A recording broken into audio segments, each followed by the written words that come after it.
So, Ugbo was not in the match day squad on Sunday, and this was due to him picking up a knock in training, got told to go in and get it looked at by the medical squad.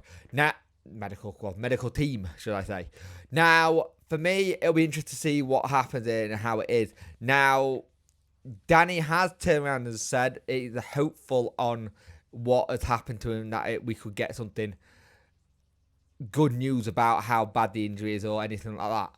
This is one of those things where you look at with Charlie McNeil's shirt being in the matchday squad on Blue Sky, makes me think Charlie McNeil will get a chance if it's bad. But Roll was actually quite really relaxed with it and said there's no major concern over his medium-term fitness.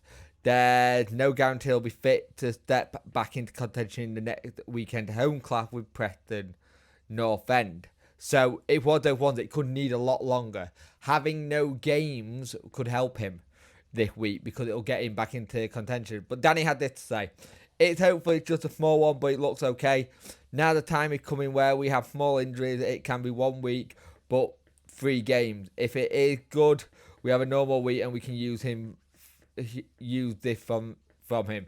Dish was suspended for Derby game and back of Wealth Preston, but you'll see we'll need a full squad and happy with the sub that came on, and it was great to see. And you got to think, we got a week way back, we got Chalobah back, who I thought was really good versus Derby. I think that's something to really point down to, that he's back. The only one we got thinking long-term injuries is Akin and Olaf.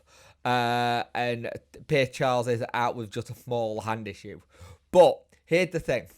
If you have got an Ugbo who's out for a couple of games, or is out for this week's game for Preston at the weekend, this is one of those situations where you have a Charlie McNeil biting at the bit to go, right, I'm going to have a chance of taking that spot then.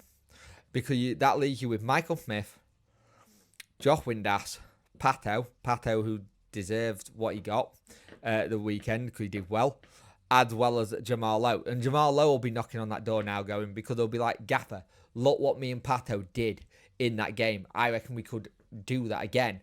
So it could be an interesting team sheet if there is an issue with Ugbo. Now, I know some people are going to get annoyed with it because it's another Ugbo story, but you want to make sure that he's raring and firing to go, because there've been some of the games he looked really good, like he was going to get a goal. It just feels like he's trying too hard at times and just not there in his own mind to get the goal, if that makes sense. So we'll see. But Ugbo being out is a blow. Let's call it what it is. Now, Danny did say that all the teams are in and around us at the minute are going to start getting injuries because it's the time of year, which is true. We will. And he also said, fringe players, this is where I want to see you step up and show me if I have got an injury, you can be relied upon. And it's one of the disadvantages with how small our squad is at times. If we have injuries, it causes us to go, where else do we have to bring in?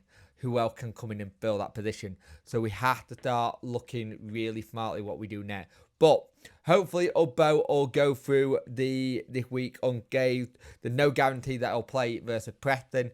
You may get him on the bench, or maybe just leave him out of that and just get him fit for Blackburn and the Oxford game coming up after that. So we'll see. Hopefully it's good news, but Danny seemed quite relaxed when spoke about it and didn't seem too much concerned with what was going on. So let's see what happens, and hopefully it's not anything long term. Last thing we need.